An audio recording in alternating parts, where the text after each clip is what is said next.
Greetings, YouTube. As anyone who's been on the internet for more than about 5 minutes has seen a web ad. These are the ads that pop up on a page to help them earn a little money, cover their costs. And if you recycle the page, you come back later, there's another ad. It's just the way it is. We can't get around it. It's how websites make money so that we can have content and places to put it and enjoy the interwebs as we know them. Well, I was online earlier today. I saw an ad, I think it was on the Woot site, woot.com, which is a great site for getting good deals on merchandise, t-shirts, stuff like that. I love the place. They put up one item every day, and they only sell one item, and they sell it till it's sold out. And they sell things wicked cheap. But while I was on there today, I noticed an ad, and it had this little animation on it. The animation was done in the style, it was kind of cute. So I watched for a moment, which is the goal. They want to pull me in. They succeeded. And when it was done, I noticed that it was for the Business Software Alliance. And essentially, this ad was encouraging people to rat on anyone that has what they are referring to as pirated software. Specifically, if you work for a company or you know of a company that is using pirated software on their servers, on their network for their entire company, or for a specific, software-intensive purpose activity, that you should report on them. And if you do, and you can do it anonymously, I guess, you can actually be eligible for a reward up to $1 million. So there's an ad encouraging people to inform on others. I have a problem with this. Firstly, I have a problem with the concept of saying pirated. Now, the original definition of to pirate something was taken from actual pirates. Guys with hooks and eye patches and cutlasses and matchlock guns that would sail the open seas in the age of sail, see a fat merchant ship, attack them, kill the members that resisted, ransom the important ones, and strip the ship of all valuable goods, and then sail off. Sometimes they'd take the entire ship and dump the crew off someplace.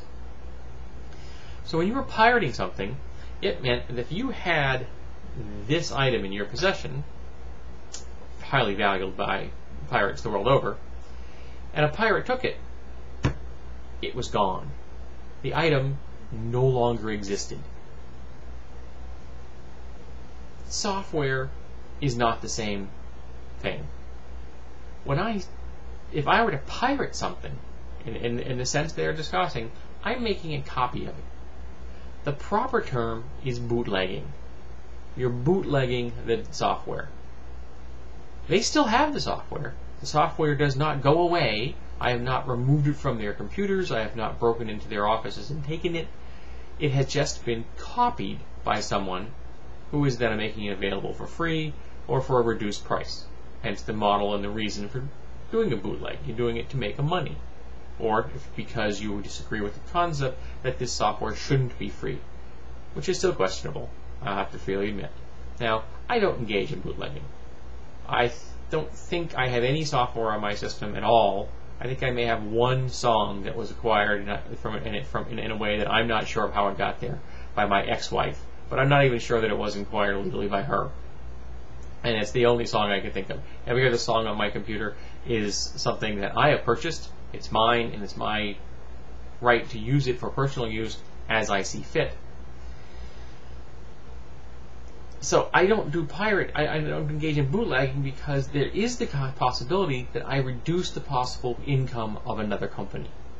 Now, it could be argued that there are people who will bootleg something or get a bootleg copy, and then they will purchase it for real once they know they like it. That they use the bootleg copy as a test run. They want to look at the entire piece of software, they want to see if it works, and if it does, they then buy it so they get the support of the company that produced it. I know people who have bootleg copies of music, but then they went out and physically bought the CD later because they decided, hey, I like that CD. I want to support the artist that produced it. Of course, they're really helping to support the record company more than the artist, but that's because the whole record industry is kind of evil. So this little ad putting forth the idea that you're stealing something directly from someone is a little twisted to my mind. A person can engage in bootlegging. They are potentially reducing the future sales of a company that produced that software. I also have another problem with this ad because it's encouraging ratting on people. Who came up with this idea?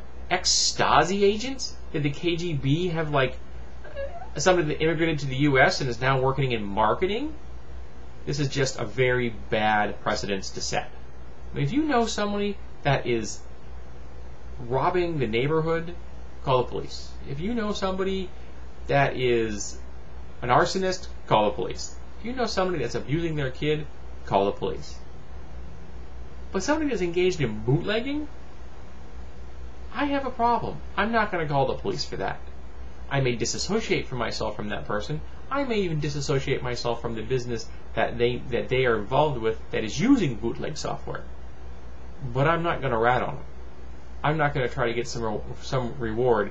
And I'm not really sure how you think on someone in an anonymous manner and still get a reward. You kind of have to identify yourself if you're going to get a reward. So overall, I'm not impressed with this ad. The Business Software Alliance is one that I will never have anything to do with.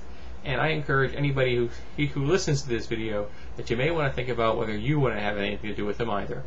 Because informing on your neighbors, your coworkers, or potential businesses that you have to deal with, to my mind, isn't a great way to live.